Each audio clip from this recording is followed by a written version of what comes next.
Continuing through the activities coming up at 4:10 p.m. Pacific or 6:10 Central, we'll have vestibule depressurization. Once all the hatches are closed, a ground command will be sent to open valves on Dragon and begin depressurizing the vestibule, essentially venting the air inside and bringing it down close to vacuum. They'll pause at about 5 pounds per square inch for a few minutes to allow temperatures inside the vestibule to stabilize before they finish that depressurization. And then at 5:20 p.m. Central, 7:20 p.m. Pacific, 7:20 Central, we'll listen for the go, no-go call for undocking. Teams here in Mission Control Houston and in MCCX and Hawthorne will do a joint call for undocking. Finally, at 5:35 p.m. Pacific, 7:35 Central, that will be the actual separation. An undocking command will be sent, followed by a few minutes for the umbilical that connects the power and data between the two spacecraft to detach, and for 12 hooks holding the Dragon in place to retract. Then 2 quick firings of the Dragon's thrusters will initiate separation, and undocking will be complete.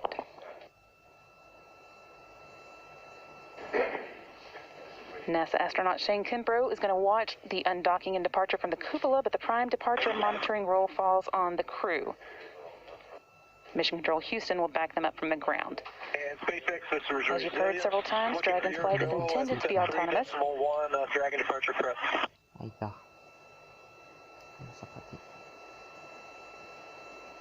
Là et devant la station. And resilience SpaceX, assuming that means bolt torquing is complete. You are go to complete LIO configuration, IMV teardown, and hatch closure per procedure 2.103.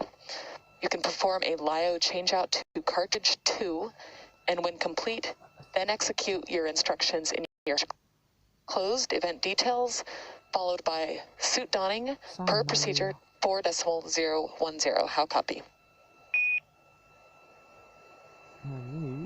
Okay, so we have a go. Pike is complete with the forward torquing, 2.103.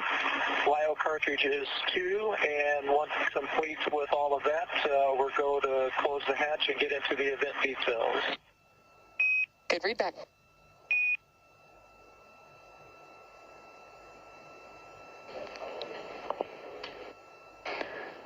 Mike Hopkins again, commander of the Dragon, talking with the team on the ground in Mission Control X in Hawthorne about the steps that are getting the Dragon ready for its departure today, and specifically the lithium hydroxide cartridge reconfiguration. They'll also be working on some teardown of ducts between the two vehicles, the Dragon and the International Space Station, all leading up to that hatch closure that we're watching for.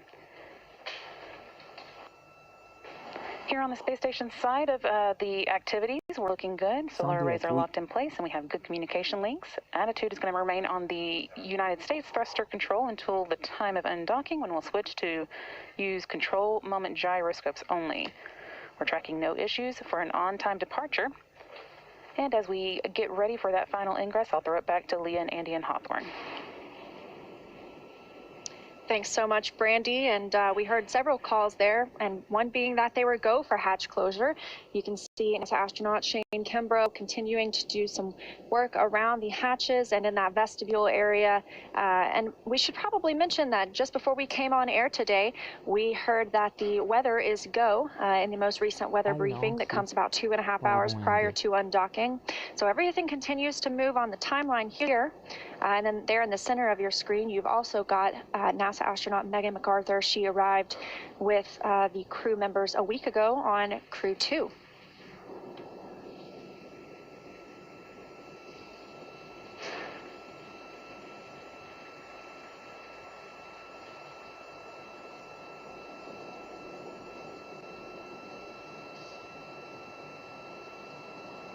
Let's learn a little bit more about our astronauts that are departing today. We've got Crew Dragon Commander Mike Hopkins, who was born in Lebanon, Missouri, but grew up outside Richland, Missouri. He was selected as an astronaut by NASA in 2009. He's a colonel in the United States Air Force and holds degrees in aerospace engineering. Hopkins flew on the Russian Soyuz as a member of the Expedition 3738 crew, logging 166 days in space. He performed 2 spacewalks totaling almost 13 hours to change out a degraded pump module on the space station. mission, and his military experience includes testing C-17 and C-130 aircraft. During this mission, he also completed 2 more spacewalks, bringing his total. Peut-être un il part. Je sais. Et toi, il part plus. Quand il fait ça, bah voilà. Pourquoi il m'en pose?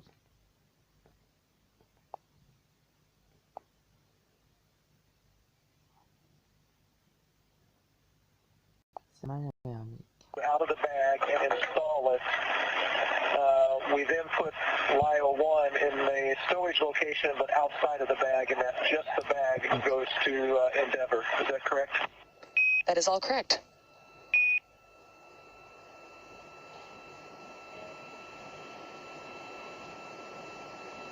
And again, that was Commander Mike Hopkins getting some clarification on some LIO checkouts.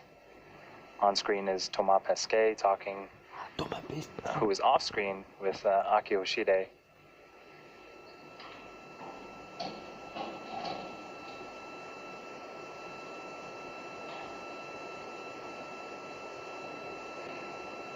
So Glover, the pilot, as I was mentioning, he holds degrees in general engineering, flight test engineering, systems engineering, and military operational art and science. He has extensive military test flight experience, was a test flight for the FA-18 Hornet, the Super Hornet, and EA-18G Growler. He has accumulated 3,000 flight hours in more than 40 aircraft, over 400 carrier arrest landing, and 24 combat missions. This was actually his first space flight, and also a fun fact, yesterday was his birthday, so he gets an exciting birthday week, and he gets to spend part of it in space, and also the other part back on Earth. What more could you ask for? Happy belated birthday, Victor Glover. His crew member, mission specialist Shannon Walker, is from Houston, Texas. She was selected as an astronaut by NASA in 2004 and is a doctor of philosophy in space physics. Walker flew on the Russian Soyuz as a flight engineer for Expedition 2425 aboard the International Space Station in space for 163 days. During that mission, she was the robotics operator supporting 3 contingency spacewalks to remove and replace a failed pump module specifically on the space station. Shannon is also one of only a few dozen people to be both an astronaut and an aquanaut, having spent 13 days underwater during NASA's Extreme Environments Mission Operations 15, aptly called NEMO 15. During the mission, she lived inside the world's only research station, Aquarius, which sits at 60 feet beneath the ocean surface and just down the road off the coast of Key Largo. And last but certainly not least, mission specialist Soichi Noguchi is from Yokohama, Kanagawa, Japan. We saw him donned in his spacesuit and enter the Dragon vehicle just earlier. He was selected as an astronaut by Japan in 1996, has degrees in aeronautical engineering, and is a doctor of philosophy in advanced interdisciplinary studies. Noguchi has logged a total of 177 days in space, having flown on the STS-114 on the Space Shuttle Discovery and on the Russian Soyuz as a member of the Expedition 2223 crew. And while on STS-114, he became the first Japanese astronaut to perform spacewalks on the International Space Station, completing 3 spacewalks totaling 20 hours. He's also one of very few people that have flown on 3 different spacecrafts, the Shuttle, Soyuz, and now Dragon. Resilience LIO swap out occurred at 10:25. Copy 10:25, thanks.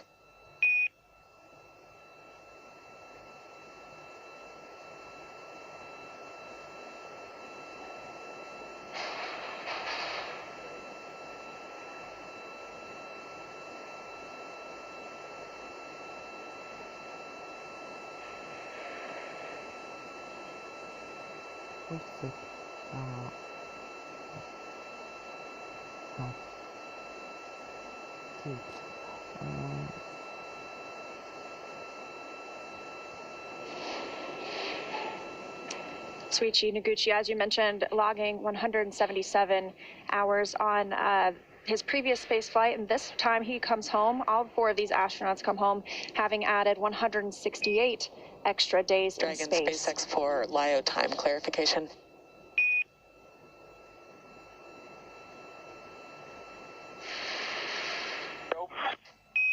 copied 10:25 for that LIO time, but it is currently 10:22.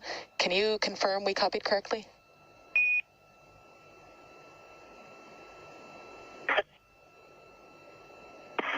Yeah, so my iPad's got a little fast on it, so 10:22 works. Copy 10:22.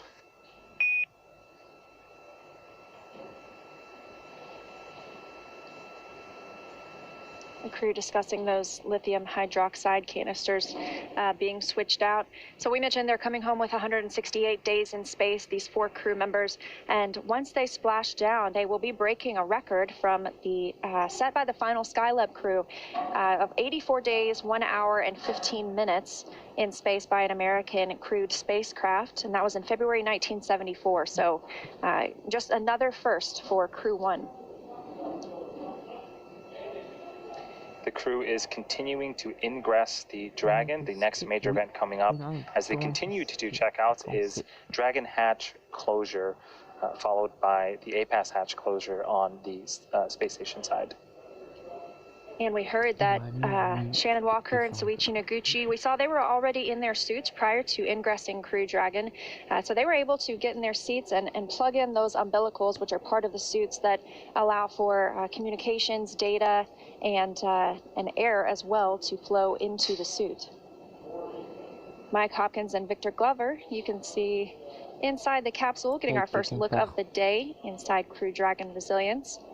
Victor Glover there at the top of your screen. He and Hopkins will suit up shortly. Looks like they might be getting some final pictures.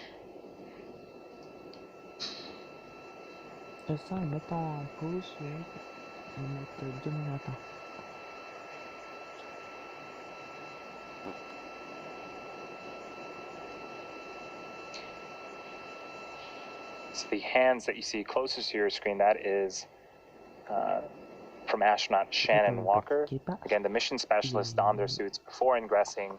Commander Mike Hopkins and pilot Victor Glover will don their suits after hatch closure.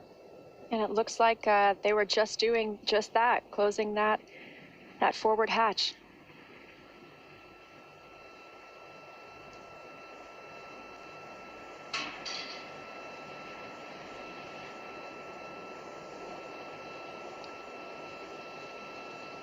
So what Mike and Victor are wearing are essentially comfort garments. It's like athletic wear that they will wear underneath their suit.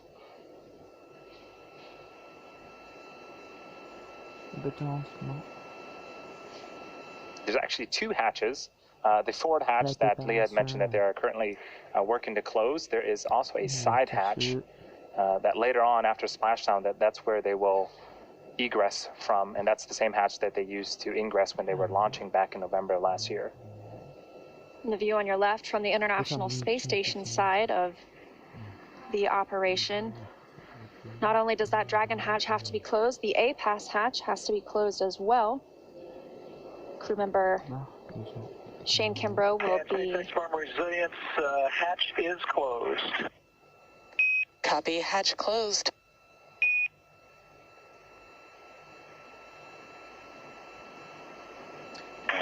And SpaceX from Resilience, you do have a good comm check with suited subjects, so we're going to go ahead and unplug the cabin mic. Copy, sounds good. And for your awareness, we do plan to do a short nitrogen injection following hatch closure to slightly bump cabin pressure. Resilience copies.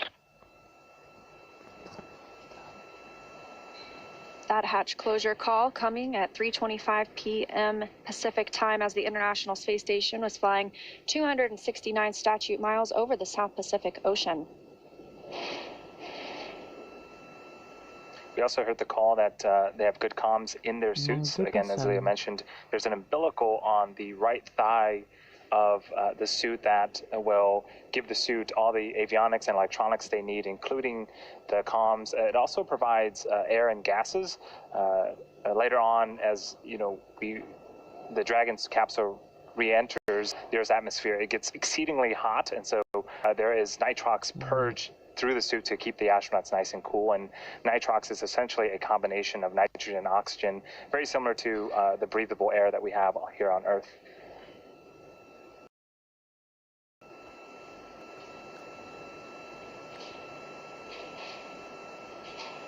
We were talking a little bit about those comfort garments. They serve another purpose as well.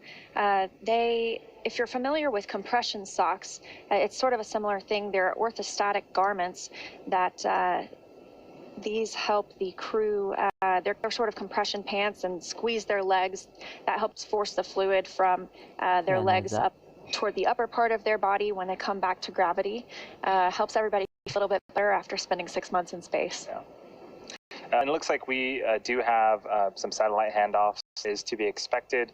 They're part of the tracking data and relay satellites that are stationed, I believe, in geostationary orbit, 22,000 miles above the Earth's surface. And so we expect them. We should get communications and video back here shortly. That is a view of mission control in Hawthorne, just to my left, as the team here continues to support. Les bateaux d'épée chiffrent pour la différence. J'aime ça. Elle fait 2 écrans, moi. Expect to get that communications back in just under 2 minutes now. But as you mentioned, you've got SpaceX Hawthorne there, and we heard from Brandy Dean earlier in... Ah, épée par raçon. Mais dedans. Après, le moteur d'air est mis en route. Et là, il descend vite, mais il y a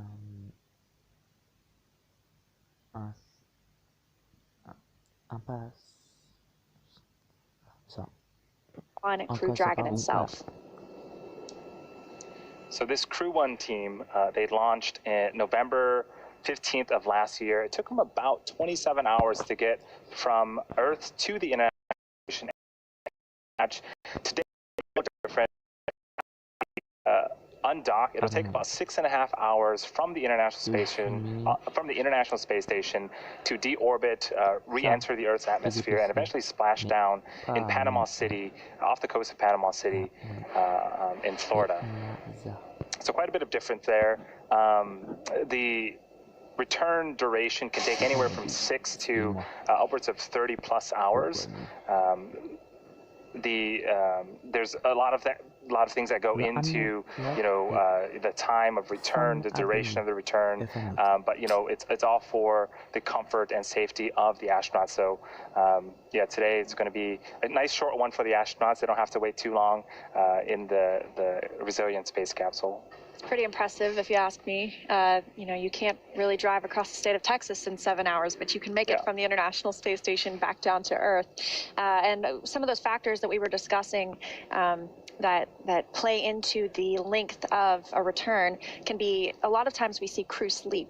We want to make sure that the crew are rested and able to monitor the vehicle as it returns. And of course, Crew Dragon is fully autonomous, but we want to just allow them to keep an eye on it and not get too tired as they step through those procedures. So that definitely played in their favor today.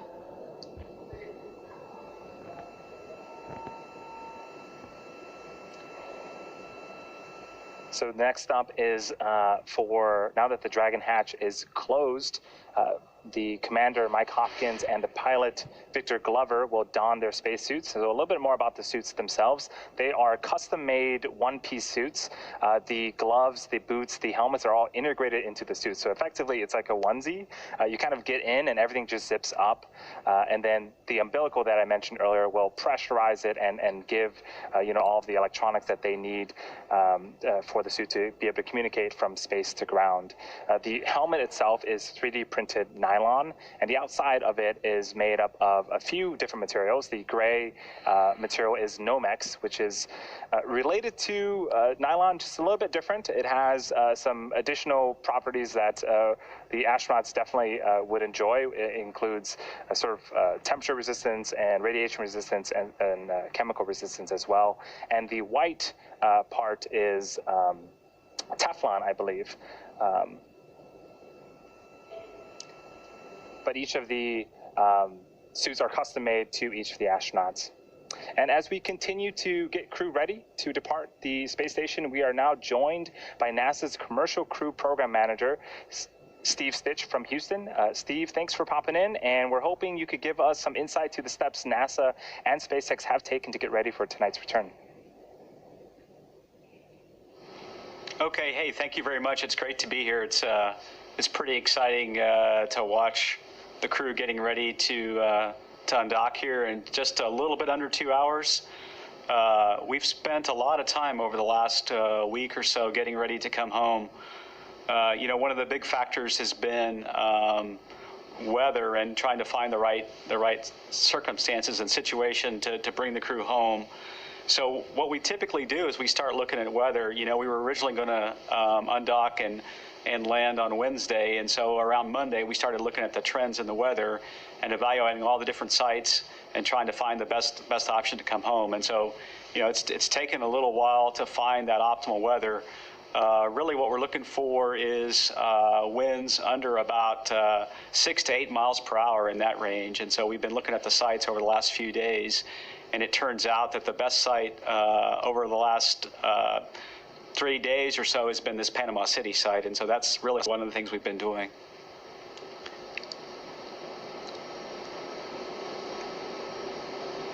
I can tell you a little bit more details about the, yeah. Sorry, so there was a change. Now we're targeting a night landing, which will be another first for Dragon with crew. So how have the teams sort of changed and anticipated in order to make sure that this night landing goes successfully? Yeah, well, first of all, the vehicle is certified to land in day or night. There's really not an issue with the vehicle itself. And recovery, we have been practicing to recover the crews in day or night. We knew that when you look at kind of how we've set up the program, we have crew rotation missions in April and October, and we pick those months for weather, and so in either of those months we can have both daylight or night opportunities. And so they've been practicing recently on the last cargo mission. In fact, the CRS-21 mission, which landed in January, that was a night landing, and the SpaceX team recovered that vehicle, and the Crew Dragon and Cargo Dragon are very much identical. So we've been getting ready for this opportunity. And the primary switch was really for the weather. You know, right now the weather forecast for this particular landing is winds on the order of about 3 miles per hour, and the sea states are about 1 foot. So I got some pictures today from the ship and the recovery ship, and the water looks just like glass. And so when we were looking at opportunities, and we debated this switch tonight very carefully, you know, one of the big considerations was the weather was so good and so benign. So we're putting the crew and the vehicle down in very benign winds and very benign waves. And so that's best for the crew and best for the vehicle. And then when we looked at the night opportunity, it turns out that we'll have quite a bit of moonlight. We'll have a few high clouds, maybe around 22,000 feet, but they'll be very thin. And so we'll have a good moonlight out in that area as well. And then, you know, the ships have lots of lighting and lots of night capability. And so that, you know, the fast boats from the SpaceX Go Navigator ship will go out, and they'll be at the capsule in about 10 minutes after splashdown. So when we weighed all those options, it just looked like this was the best time to come home, the best opportunity. When we looked at the winds for most of the week at these daytime opportunities, the winds were pretty high. And so, you know, after we talked about it for several days, we convinced ourselves, hey, the right thing to do is bring the crew home. In this night opportunity, the vehicle and the recovery team were certified to go do that operation. We talked it over carefully with the SpaceX recovery team, and they're ready to go. And in fact, the ship's out there on position right now, ready for the recovery. Well, thanks so much for the time, Steve. Do you have any final thoughts before we let you get back to the operations? No, I would just say...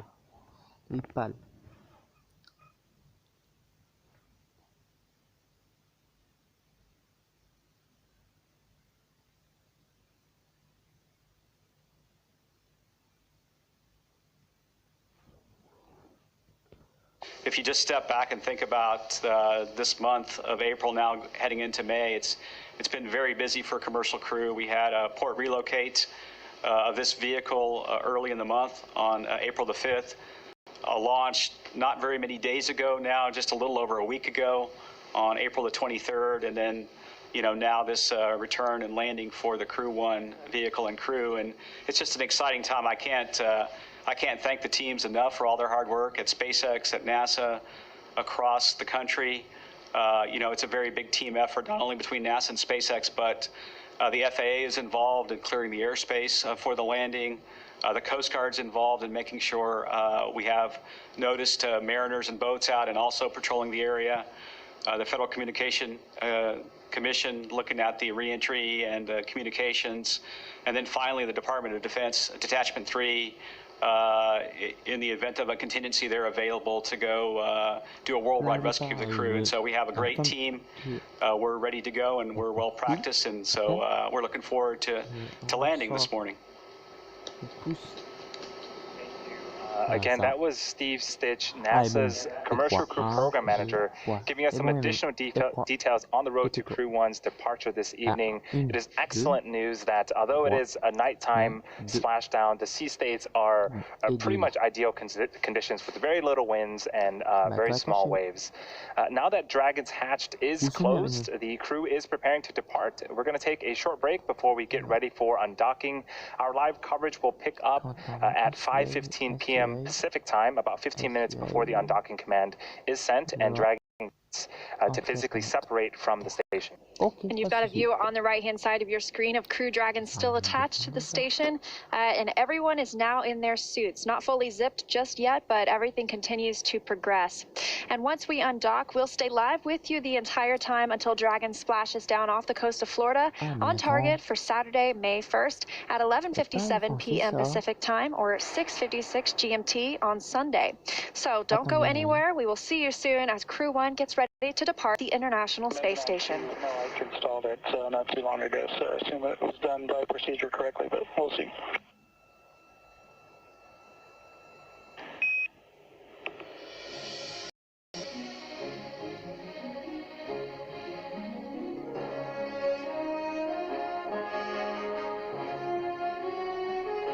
On n'a pas encore fini, on doit étendre. Là, il part.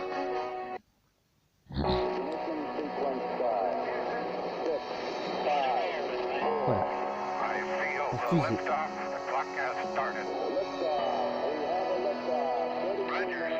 Les captations des agences. Et demain matin, on va poser la carte. Et là,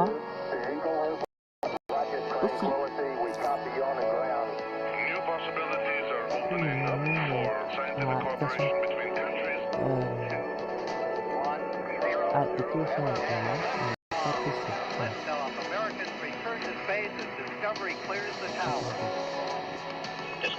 Ça est dangereux avant.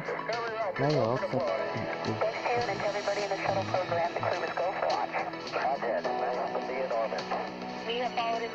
On fait beaucoup de temps.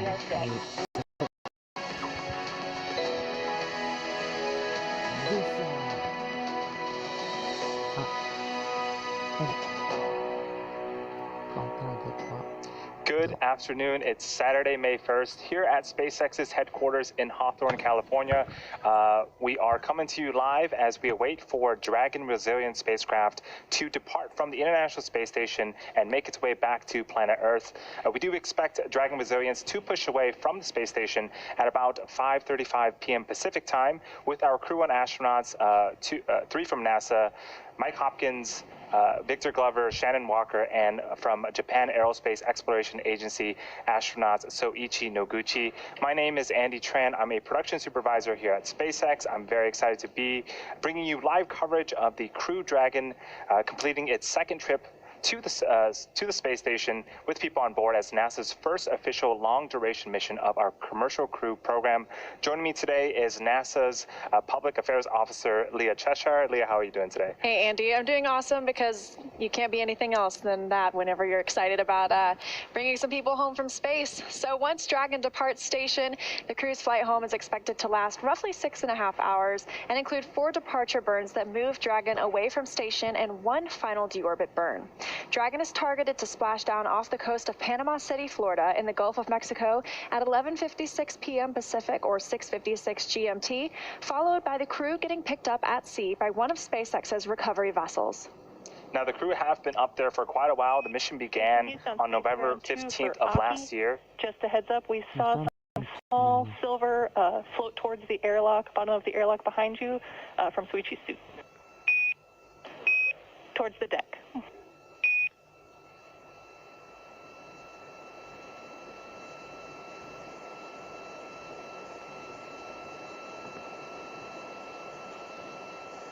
So what we heard was those beeps are Quindar tones, and that is the core or the crew operations resource engineer communicating to the astronauts.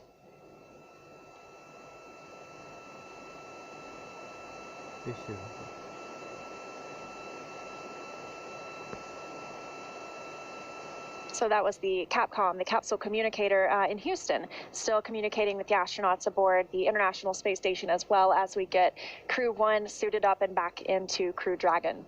And we'll try to pause to make sure that everyone can hear those communications, but... Houston, copy, Joe Last.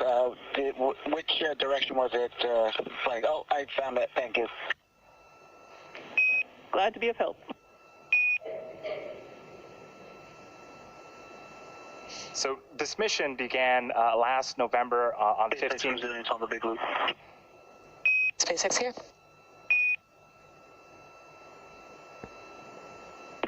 And I think the control panel lighting batteries that are installed now are the newest of the the four.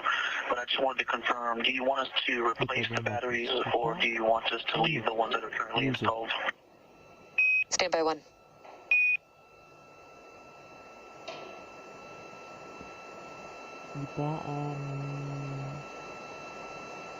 So as you can hear, there are a lot of checks underway right now between teams here on the ground in Mission Control Hawthorne and in Mission Control Houston, with both the crew on the International Space Station that will remain once Crew 1 departs today, and the Crew 1 astronauts themselves. So it's just those final checks that have to happen as we're getting ready for hatch closure coming up here shortly.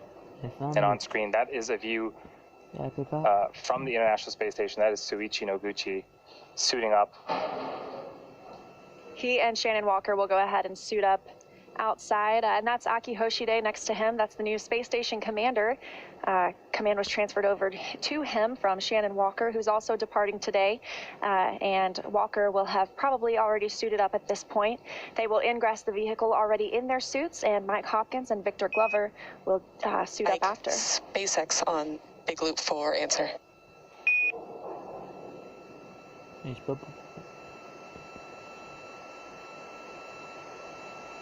And SpaceX, go ahead on the big loop, and you guys are coming in a little bit scratchy. Copy. Yes, we concur. You swapped those for port reload, and those ones that you have in there are good to go. You can set that to 103. Okay, copy. We'll leave as is. Thank you.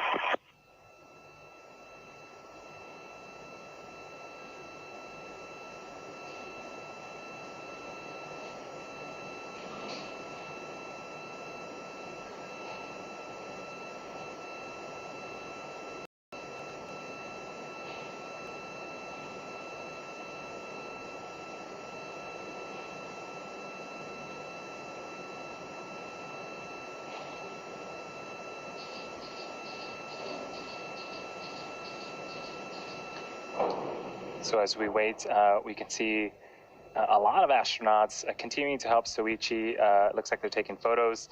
You'll notice a lot of picture taking throughout this process. A lot of those are sent to ground to help inspect seals or potential FOD that may be in hatches, but it looks like he is going up into the Zenith port. And in that space where another astronaut is going right now, that is where the Dragon capsule that will depart today is currently parked. And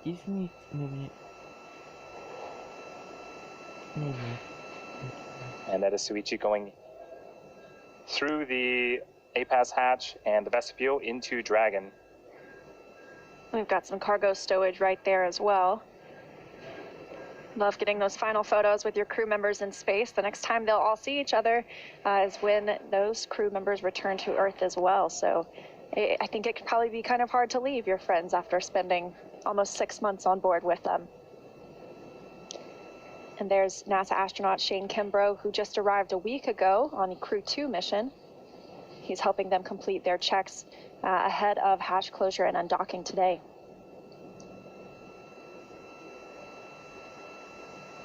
And also part of the Crew 2 astronaut, that is Thomas Pesquet, with his hand on the blue rail. He's also going in to see if he can help as well. Heske also arrived a week ago, and he was the first European Space Agency astronaut to fly on board Crew Dragon.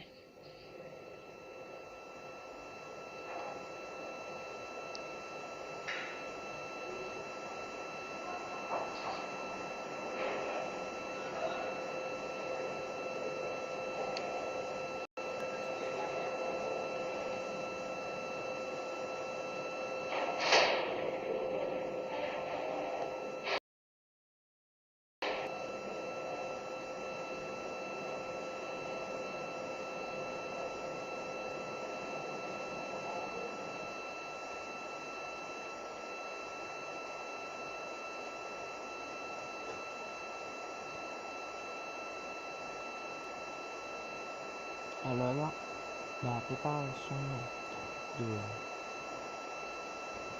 voir et comment ça de voir une bonne tâche attachée et ça attention on va les taper et comme un peu mais pas beaucoup. In this view from the inside of the International Space Station, the CABO module, the Japanese Aerospace Exploration Agency module, and you can see a lot of those stickers there tell us a little bit about the history of who's been on board. You've got some crew member signatures and sentiments. And to learn a little bit more about the International Space Station side of things and how those operations are going in preparation for undock, let's talk with our colleague Brandy Dean in Houston. Brandy. Thanks, Leah and Andy. And we are here inside the International Space Station Flight Control Room watching just as you guys are there in California.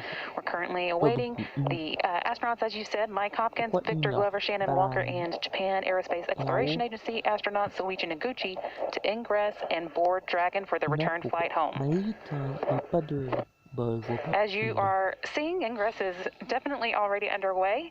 It'll wrap up once Mike Hopkins and Victor Glover board in just a few minutes. Ingress it actually involves them getting into their spacesuit inside. We've seen Shannon Walker and Soichi Noguchi already in their spacesuit, but Victor and Mike will follow up by putting theirs on once they do board. Let's take a look at some of the upcoming milestones, not only for today's departure, but also splashdown.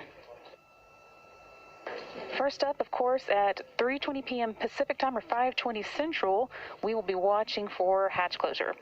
Once all Dragon crew members are inside their vehicle in just a few minutes from now, they'll be able to close the hatches between them and the International Space Station. As I said, Mike and Victor will be donning their spacesuits once they are inside the Dragon. And as you saw there on the screen, those aren't the big white spacesuits you might remember from spacewalks, but the SpaceX spacesuits the crew will wear during all of the dynamic phases of flight to protect them in case of an emergency. There will also be a series of leak checks on the spacecraft that will occur before the crew makes their way into their seats to strap in for undocking. At 3:25 p.m. Pacific or 5:25 Central, we'll have the A-Pass hatch closure. Once Dragon's hatch is closed, Shane Kimbrough, one of the space station crew members staying behind, will affix a docking target to the outside of the A-Pass hatch and then close it, creating a space between Dragon and the station known as the vestibule. He'll then make his way out of the pressurized mating adapter between the two vehicles and close the forward hatch on Node 2 of the space station. SpaceX, this is Resilience. At 4:10. Dragon cabin configuration for departure is complete 2.10. However, Ike is still working on the polar lockers. Copy. Thanks for the status. Sans dette, oui. Reste pas beaucoup. Dragon Commander Mike Hopkins there reporting that they are making their way through the different tasks and check marks that they need before they are able to close the hatch. Ah, et Thomas Pesquet. 010, how copy? Okay, so we have a go. Ike is complete with the polar torquing, 2.103. LIO cartridge is 2, and once complete with all of that, we're going to close the hatch and get into the event details. Good readback.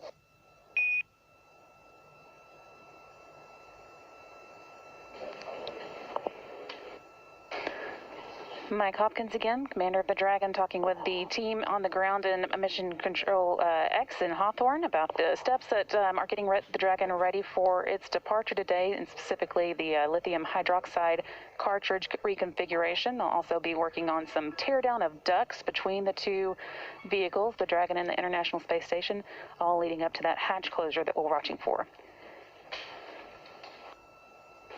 Here on the space station side of the activities, we're looking good. Solar arrays are locked in place, and we have good communication links. Attitude is going to remain on the United States thruster control until the time of undocking, when we'll switch to use control moment gyroscopes only.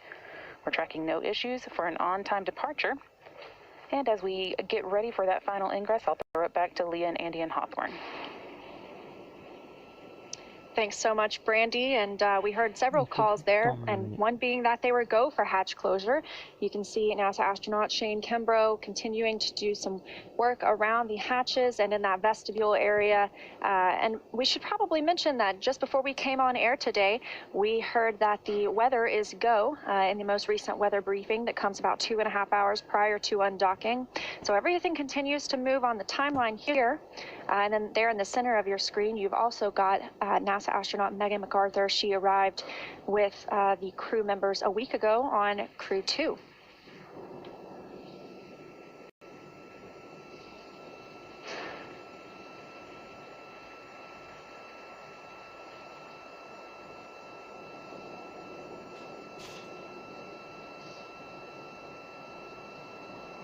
Let's learn a little bit more about our astronauts that are departing today. We've got Crew Dragon Commander Mike Hopkins, who was born in Lebanon, Missouri, but grew up outside Richland, Missouri.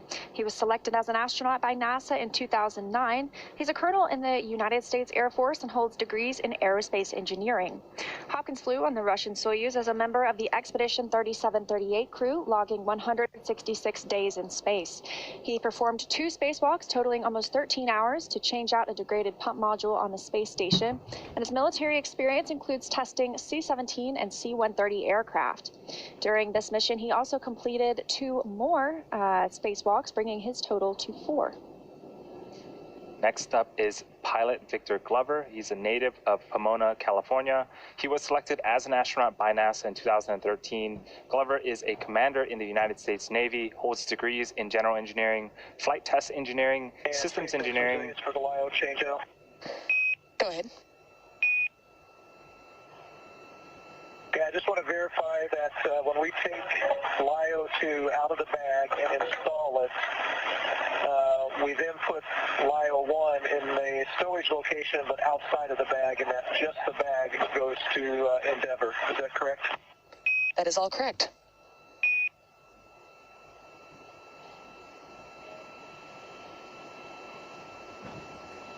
And again, that was Commander Mike Hopkins getting some clarification on some LIO checkouts.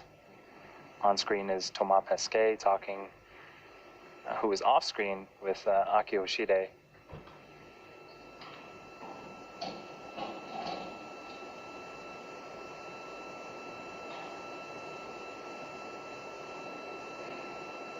So Glover, the pilot, as I was mentioning, he holds degrees in general engineering, flight test engineering, systems engineering, and military operational art and science.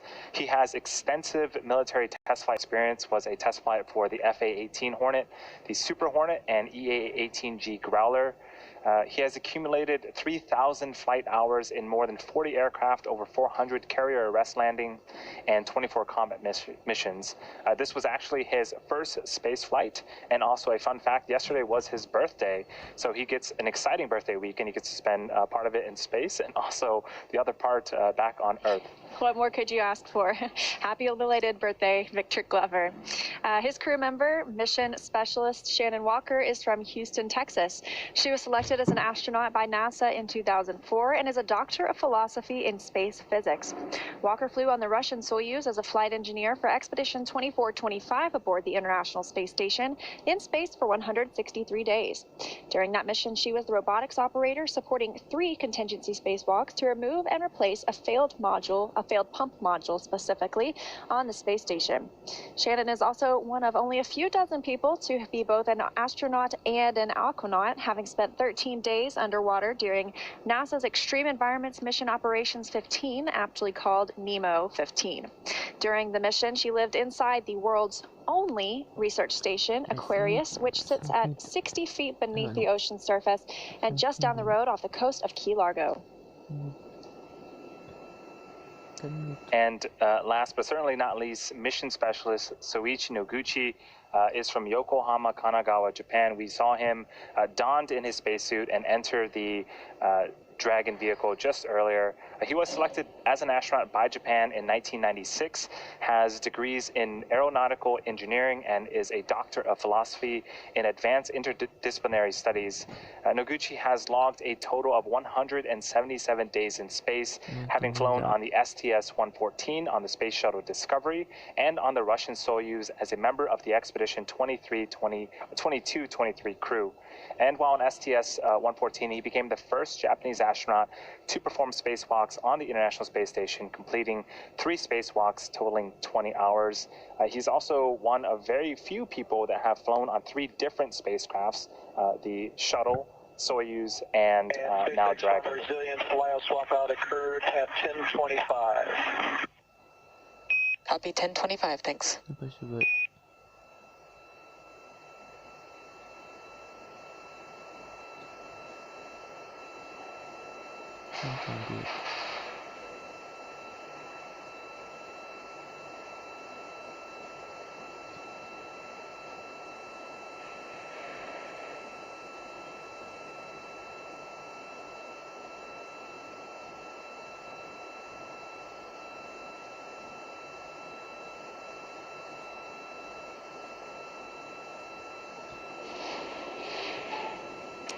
Soichi Noguchi, as you mentioned, logging 177 hours on his previous space flight, and this time he comes home. All 4 of these astronauts come home, having added 168 extra days in space. Dragon SpaceX for LIO time clarification.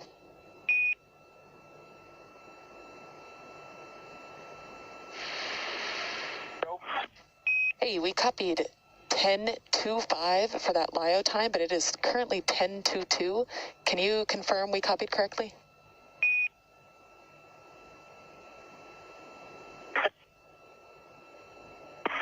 Yeah, so my iPad's got a little fast on it, so 10:22 works. Copy 10:22.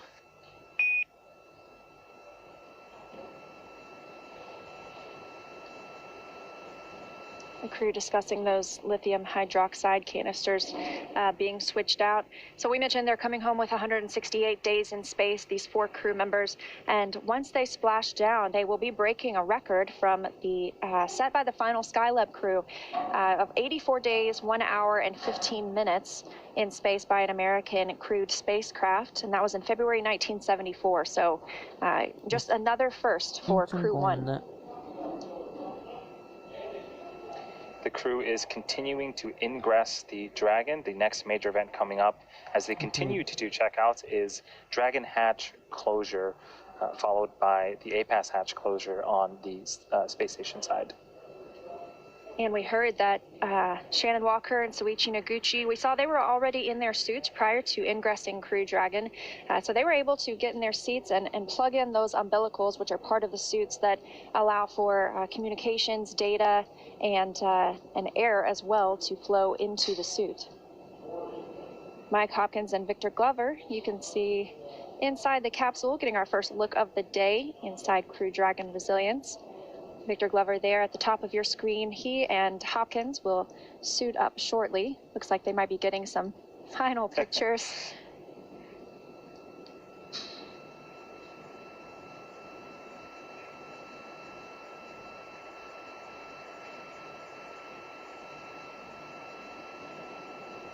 Now that Dragon's hatch is closed, the crew is preparing to depart. We're going to take a short break before we get ready for undocking. Our live coverage will pick up at 5:15 p.m. Pacific time, about 15 minutes before the undocking command is sent and Dragon gets to physically separate from the station. And you've got a view on the right-hand side of your screen of Crew Dragon still attached to the station, and everyone is now in their suits. Not fully zipped just yet, but everything continues to progress. And once we undock, we'll stay live with you the entire time until Dragon splashes down off the coast of Florida on target for Saturday, May 1st at 11:57 p.m. Pacific time or 6:56 GMT on Sunday. So don't go anywhere. We will see you soon as Crew 1 gets ready to depart the International Space Station. No, I installed it not too long ago, so I assume it was done by procedure correctly, but we'll see.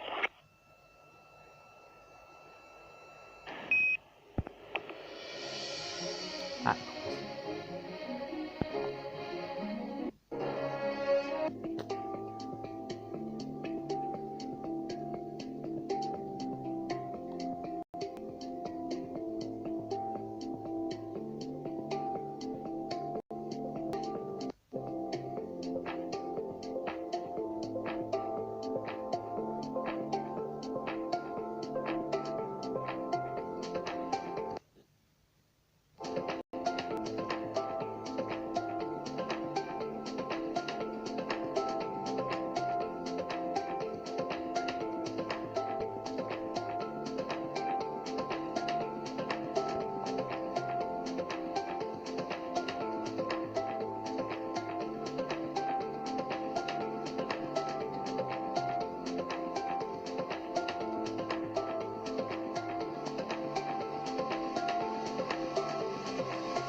Alors, on peut attendre le temps.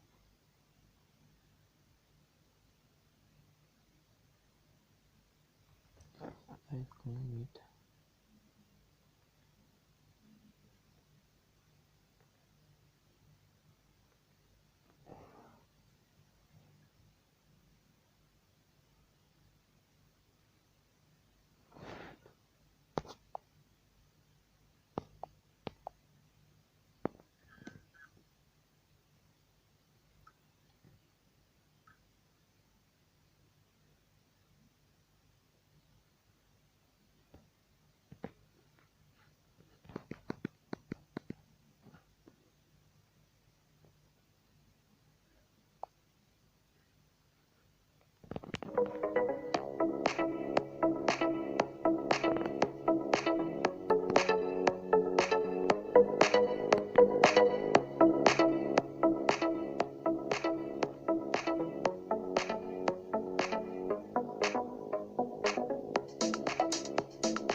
clock has started. Roger, 0G, I feel fine. Godspeed, John Glenn. Tranquility base here. The Eagle has landed. Roger, Tranquility. We copy you on the ground. New possibilities are opening up for scientific cooperation between countries. 2, 1, 0, 0. Liftoff. Americans return to space as Discovery clears the tower. Discovery, go and throttle up. Discovery, roger, go for deploy. Thanks, Karen, and to everybody in the shuttle program. The crew is go for launch. Roger, nice to be in orbit. We have followed the steps to get us where we are today.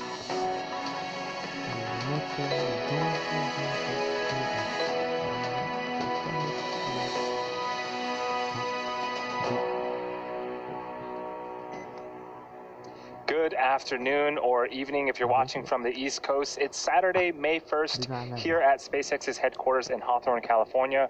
We are currently awaiting Crew Dragon's departure from the International Space Station and make its way back to planet Earth. On screen is a view from Johnson Space Center, just right outside of Houston. We expect Dragon Resilience to push away from the space station at approximately 5:35 p.m. Pacific time with our Crew 1 astronauts, Crew 1 astronauts, Mike Hopkins, Victor Glover, Shannon Walker, and Japan Aerospace Exploration Agency astronaut Soichi Noguchi. Right on screen is a view of Dragon. It is nighttime at the International Space Station, so you can get, I guess, half of the Dragon right there. If you joined us earlier, you know that the crew is suited and the Dragon and station hatches are sealed in preparation for departure. My name is Andy Tran, and I'm a production supervisor here at SpaceX. I am super excited to bring you live coverage of Crew Dragon completing its second trip to space with people on board as part of NASA's first official long-duration mission for our commercial crew program. Joining me today is NASA Public Affairs Officer Leah Cheshire. Thanks, Andy. It's awesome to be here, and we have got quite a night ahead of us. So once Dragon departs station, the crew's flight home is expected to last roughly 6.5 hours. Upon departure, Dragon will use its Draco engines to thrust away from the station in a series of carefully choreographed maneuvers, or 4 departure burns, to increase the distance between the spacecraft and the space station. After that comes deorbit, entry, and landing, which covers all operations after the final departure maneuver. That includes trunk separation, a deorbit burn, closure of the nose cone, deployment of the drogue, and then main parachutes, and finally splashdown off the Florida coast, at which point our teams will recover Mike, Victor, Shannon, and Soichi. Dragon is targeted to splash down off the coast of Panama City, Florida, in the Gulf of Mexico at 11:57 p.m. Pacific time, followed by the crew getting picked up at sea by one of SpaceX's recovery vessels. Today on board the space station is the Expedition 65 crew, led by JAXA astronaut and Crew 2 crew member Aki Hoshide, who just arrived at the station a week ago and took over as station commander from NASA's Shannon Walker. As a reminder, just like during its approach to the International Space Station, Dragon's departure and deorbit is designed to be fully autonomous, requiring no action from the crew on board. NASA astronaut Shane Kimbrough will be watching the undocking and departure from the cupola, but the pre-departure monitoring role falls on Mike Hopkins and Victor Glover from inside Dragon. Mission controllers in Houston and Hawthorne will back them up. Now let's go over to Brandy Dean at the Johnson Space Center to talk a bit about how the station crew have been preparing to send the crew home and what we can expect from here until Dragon departs the station. Brandy? SpaceX on the Big Loop for undocking briefing. Thanks, Leah. With 11 people on board the International Space Station, it has been a busy few days, although they got a few extra days with the delay in departure. However, they have made the most of it. Over the last several days, the astronauts worked to pack Dragon full of cargo for the return journey.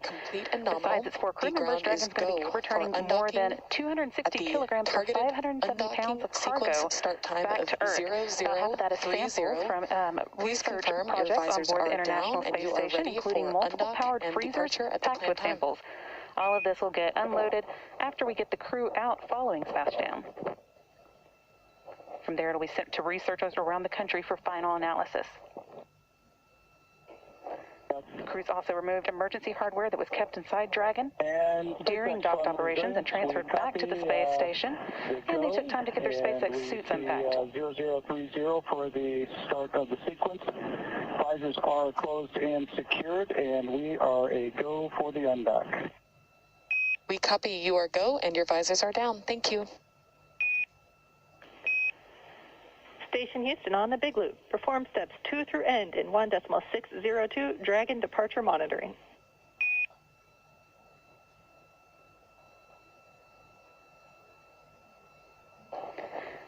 Heard Commander Mike Hopkins there from the Dragon, letting the team on the ground know that they were ready for undock and had their visors down. That is part of the procedure of getting ready for their departure from the space station. Since getting the hatches closed, Mike Hopkins and Victor Glover suited up and strapped in. We saw some of Soichi Noguchi and Shannon Walker's suit up in real time earlier this afternoon. But now all 4 astronauts are in their seats and standing by for undocking. We've got a final go, no-go coming up in a few minutes where the joint SpaceX and NASA teams make their final call for Dragon to depart the station. That's one of many checkpoints in the return that will continue all the way up until just before the deorbit burn, giving mission managers multiple chances to assess the weather at the splashdown zones and making sure everything is lining up before Dragon departs. So we'll stand by for that final go, no-go, but for now everything's continuing to look good for an on-time departure. And with that, I'll throw it back over to Andy and Leah in Hawthorne. Thanks for the update, Brandy. And as you heard, we just got the confirmation that from Mission Control here in Hawthorne and Houston and the Dragon crew, Crew Dragon Resilience is a go to undock. So now we're waiting for the undocking sequence to begin, and that'll happen. It'll take about or less than 5 minutes for Dragon to separate from the International Space Station, where it has called home for almost 6 months. The first step in the automated undocking sequence is for the umbilicals to retract. These umbilicals connect Dragon systems to the space station, transferring power, telemetry, and commands between the 2 vehicles throughout Dragon's stay. Now, once that is complete, Dragon will unlatch itself from the space station by releasing the 12 hard capture hooks in 2 separate phases. All that combined will take roughly 4.5 minutes, and then Dragon will be ready to depart from the station and begin to push itself further and further away using its thrusters.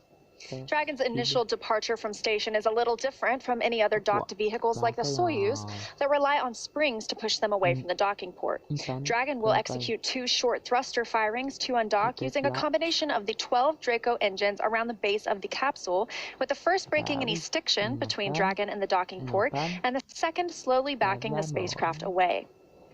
We're expecting the call for the undocking sequence to begin at about 5:30 p.m. Pacific time. And once it's time for the 4 Crew 1 astronauts to deorbit and splash down back on planet Earth, they'll be heading to one of 7 targeted sites supported by SpaceX and NASA. All of these sites are located off the coast of Florida, either in the Gulf of Mexico or in the Atlantic Ocean. Spreading the supported sites across multiple locations helps to maximize the return opportunities for this mission and future crews, lowering the chance that we'll have to wave off due to bad weather. In the lead up to today, NASA and SpaceX jointly selected primary and alternate splashdown locations off the coast of Panama City, our primary location, and Tampa as the alternate. The selection process works with a lot of different variables, including the space station's orbital trajectory, what landing sites are available and have favorable weather, how much free flight capability Dragon has for the trip home, and the sleep schedule for the returning crew members. We'll start with calculating daily return options based off of the space station's current orbit and Dragon's capabilities to maneuver and line up for re-entry. The time from undock to landing at the primary site can vary from less than 6 hours to more than 39. Today, our primary landing site gets the crew home in about 6.5 hours from undocking. Certainly, getting home the quickest comes with some obvious benefits, but we always have to make sure that the crew is properly rested for dynamic operations, preventing us from scheduling 20-plus hour days for them. Trajectory and ballistics experts provide the daily opportunities that would line up Dragon with 7 landing zones and split them into what we call ascending and descending opportunities.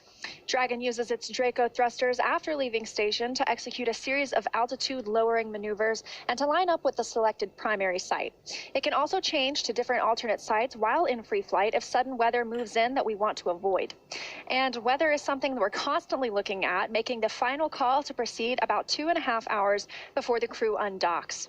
For the Crew 1 return, we'll be looking at a number of weather items. Some of the obvious ones are no rain or chance of lightning in the recovery zone, both for the safety of the crew inside the capsule and the recovery teams on the water. We're also looking for wind speeds less than 15 feet a second, or about 10 miles an hour, and relatively calm seas so we can safely execute recovery operations, which includes landing a helicopter on the recovery ship to fly Mike, Victor, Shannon, and Soichi back to Florida. Once Dragon is flying free, we'll have a number of additional checkpoints to either proceed towards the primary landing site, head to the alternate, or select a new zone based on real-time weather data. These checks are happening all the way up until we are in the final hours before the deorbit burn, which is the last burn in the trip home and commits the Dragon capsule to re-entering the Earth's atmosphere. And if you've been following along, the teams have been looking at return opportunities since Wednesday, April 28th.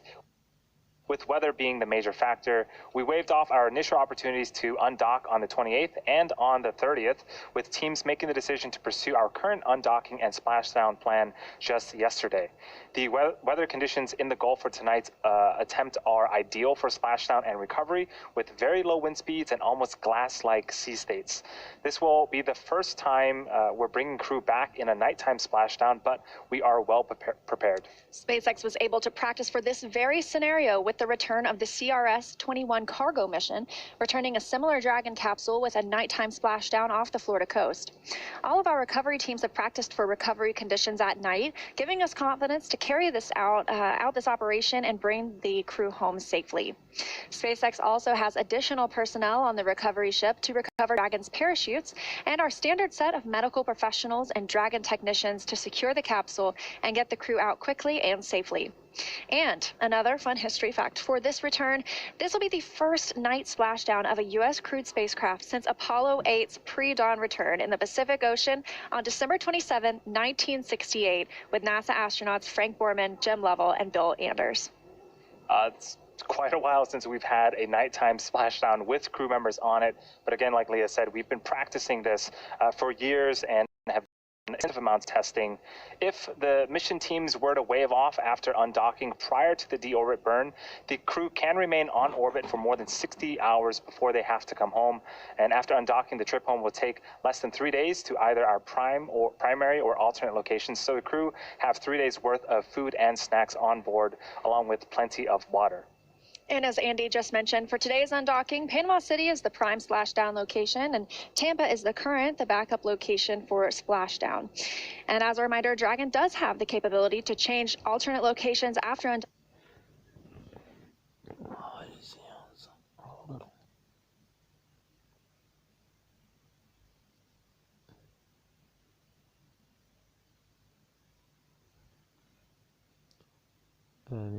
Pourquoi ils sont une balle et moi faut ensuite être dessus, voilà.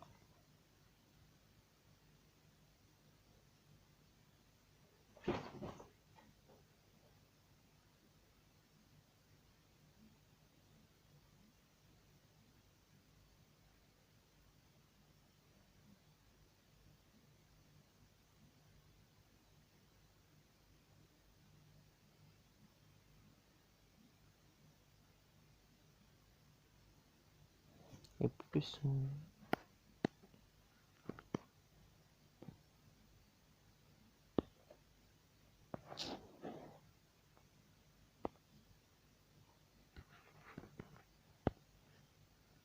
It's radioed back that they are go as well.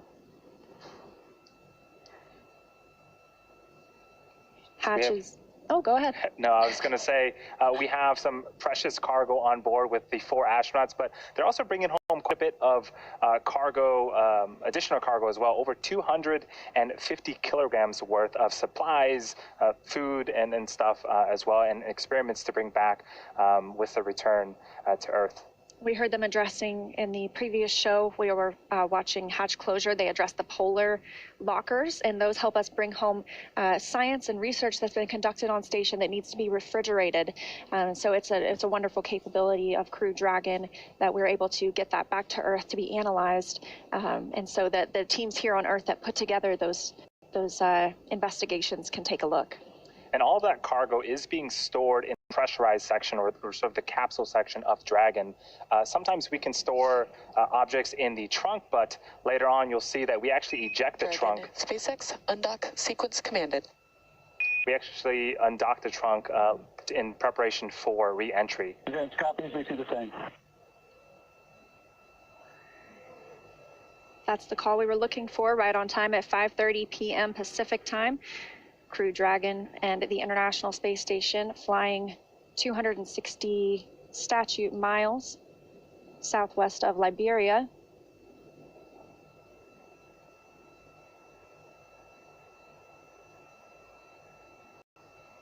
You can see a picture of Crew Dragon there in the center of the screen. Dragon SpaceX on the big loop. Umbilical demate complete and nominal.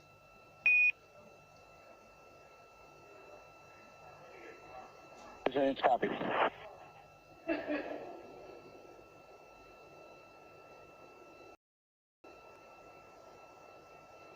And the first step has been complete, that umbilical demating that provided power and data from International Space Station to Dragon. So now with Dragon getting ready to undock and the umbilicals have separated, let's go to Brandy in Mission Control at Johnson Space Center for updates.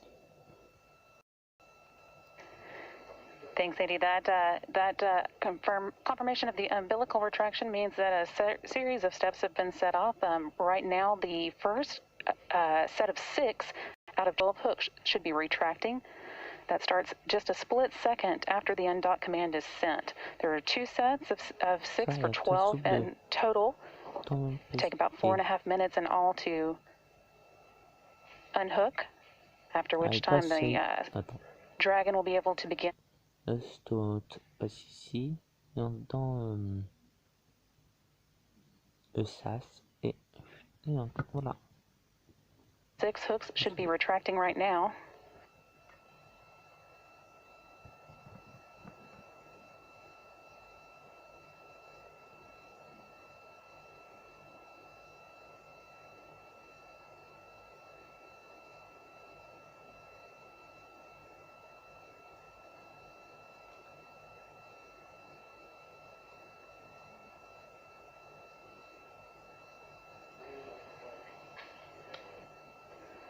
Live view here of the Dragon from the cameras on board the International Space Station. When it does move away from the space station, you should be able to see that in real time. Again, waiting as the 12 hooks that are holding the Dragon to the space station begin to unhook.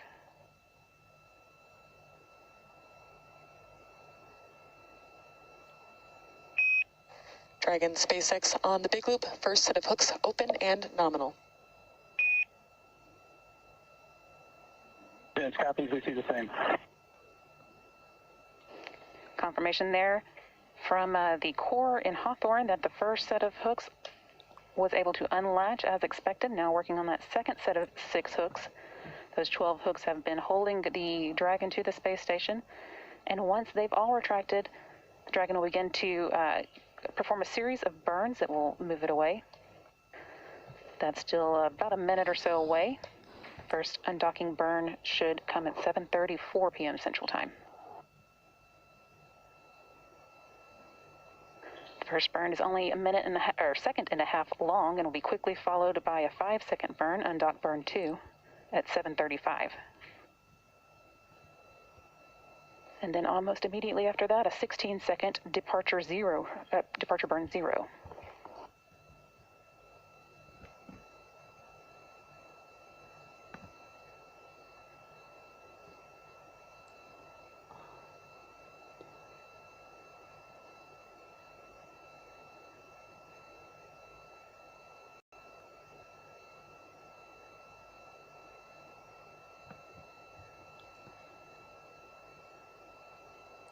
Halfway through that second set of hooks.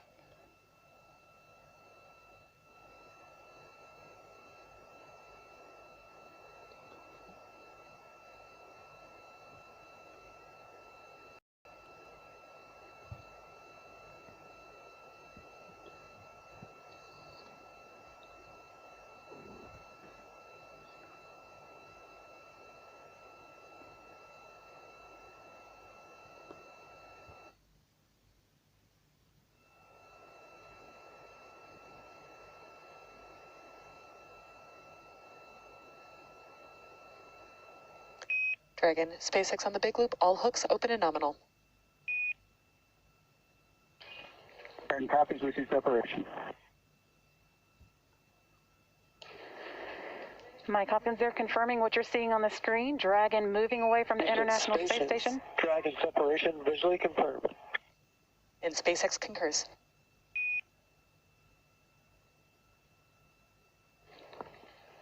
That undocking taking place at 7:35 p.m. Central Time, 5:35 p.m. Pacific, while the station and Dragon were 260 miles above Mali. That wraps up Crew 1's stay on the International Space Station, begun in November, and puts them on a path. SpaceX on the big loop, depart burn 0, complete, nominal burn. Advanced copies, we see the same.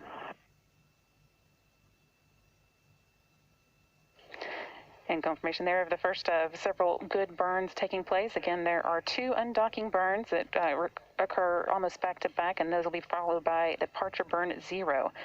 That's the first of 4 departure burns, known as again departure burn 0. It's a short firing of the Dragon's Draco thrusters, lasting 16 seconds and increasing the Dragon's speed by just under half a mile. That gets Dragon flying away from the space station and sends it on a trajectory that will take it up and around the space station.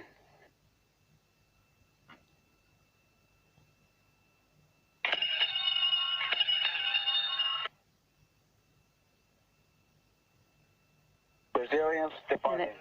Have a safe trip back home and the soft landings. Mission firm resilience. Thanks for your hospitality. Sorry we stayed a little bit longer. We'll see you back on Earth. Be back in a couple months.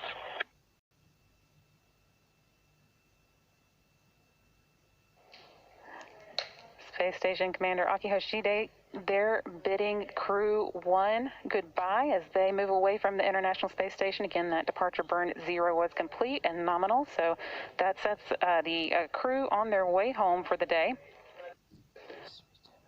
Again, we did have undocking right on time at 7:35 p.m. Central Time, 5:35 p.m. Pacific. The station was flying 260 miles over Mali. We're going to be monitoring Crew Dragon throughout the departure sequence as it makes its way from the International Space Station. So wishing Mike, Victor, Shannon, and Suichi safe travels on their way home. But to take you through the rest of the departure sequence, I'll be sending you back over to Leah and Andy and Hawthorne. Thanks.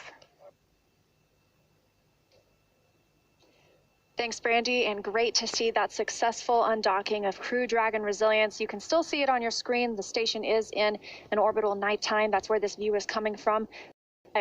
Very cool on the right-hand side, those 2 white dots. Step 4, ISS thrusters enabled.